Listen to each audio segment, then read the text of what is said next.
नमस्कार, मैं आनंद कुमार तुम्हार ऑनलाइन क्लासों में आपका स्वागत करता हूं।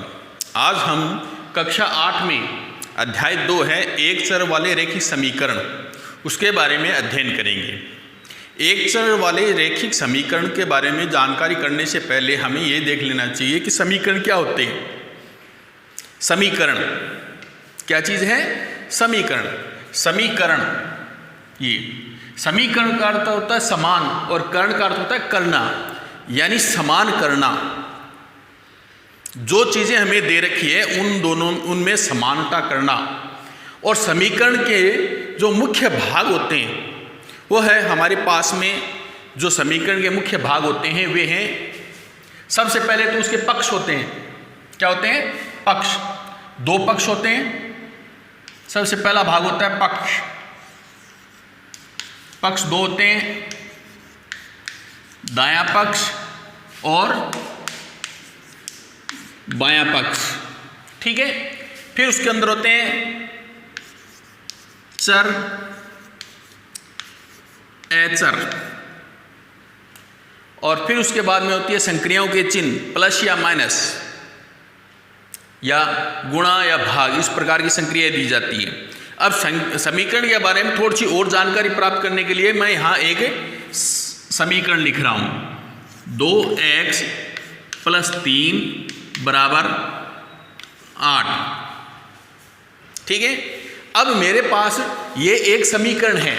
समीकरण में समता का चिन्ह, यदि समता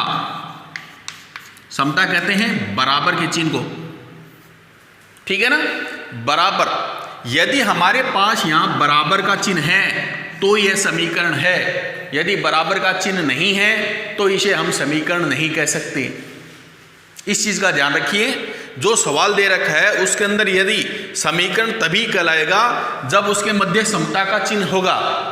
यदि समता का चिन्ह नहीं है तो वह समीकरण नहीं होगा। इस चीज का ध्यान। और इसके दो पक्ष होते हैं, एक पक्ष और दूसरा पक्ष। समता के चिन्ह के इधर वाला बायां पक्ष और इधर वाला दायां पक्ष, ये दो चीजें। फिर इसके अंदर क्या होता है? दो पक्ष हो गए।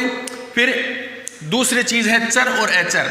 जो संख्यात्मक अंक होते हैं ये अचर कहलाते हैं। जो असंख्यात्मक चर होते, अगणनीय संख्या होती है जिन्हें हम गणना नहीं कर सकते, जैसे A, B, C, X कह गए, जैसे ये चर कहलाते हैं। ठीक है।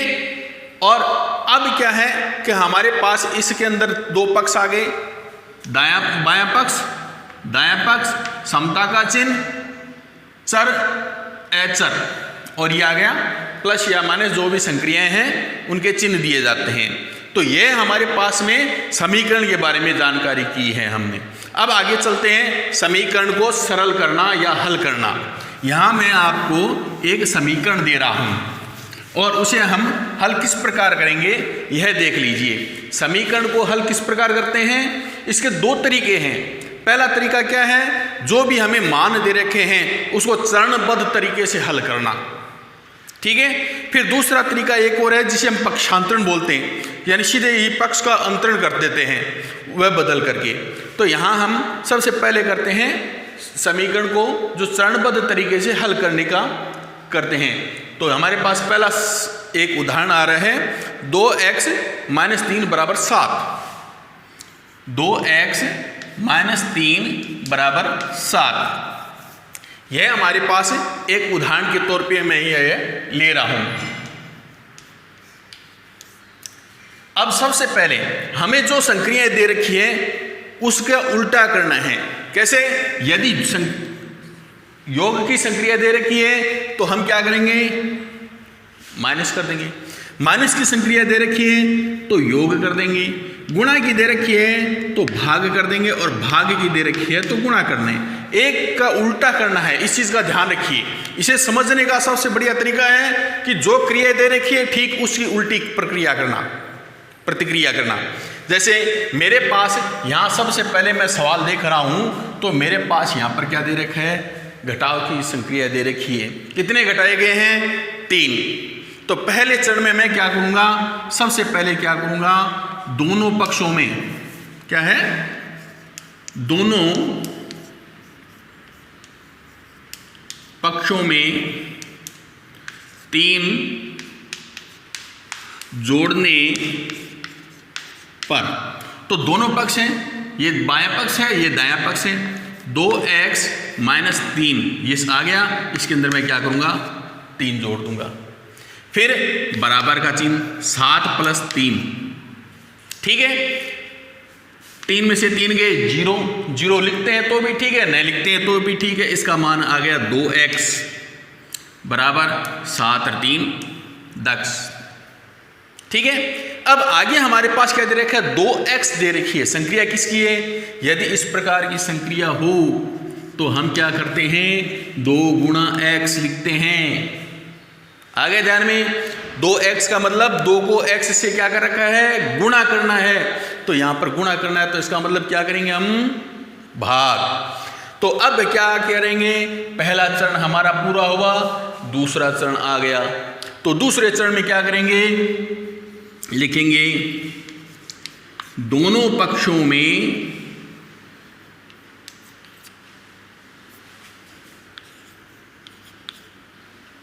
2 का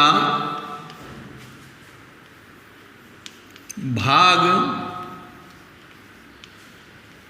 करने पर, तो हमारे पास पहला पक्ष क्या है, बायां पक्ष है 2x, 2x में 2 का भाग दे देते हैं, बराबर 10 में भी 2 का भाग दे देते हैं, तो सीधा सा बात है, 2 का भाग 2 में से दिया 1 को x से गुणा किया x, 10 में 2 का भाग दिया 5, x का मान क्या आ गया 5, तो हमारा अपेक्षित हल है क्या है, जो हमारा x का मान है कितना है 5 हमारा।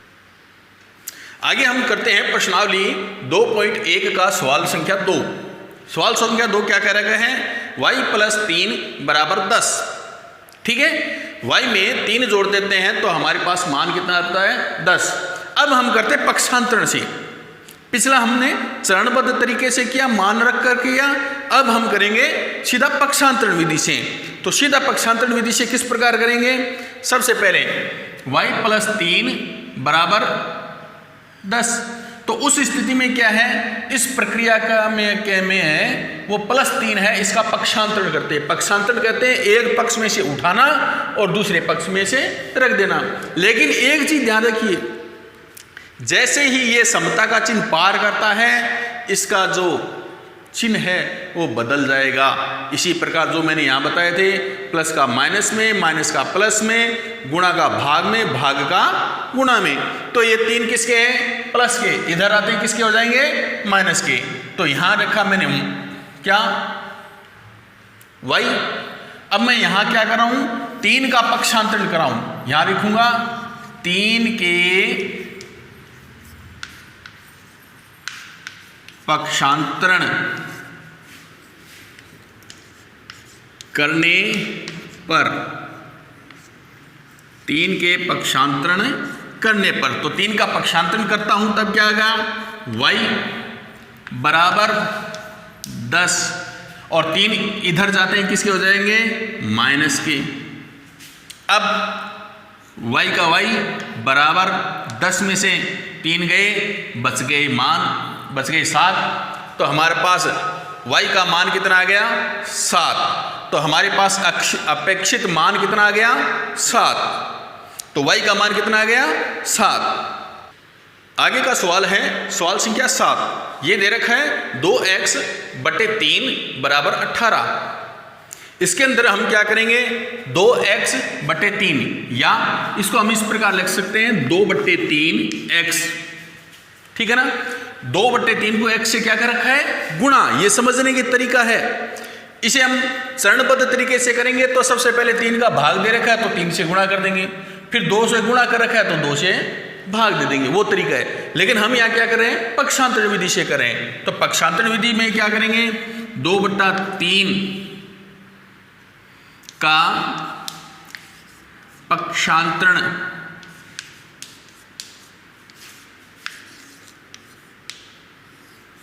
करने पर, तो 2/3 का पक्षांतरण करते हैं तो हमारे पास यहां पर आ जाता है x बराबर 18।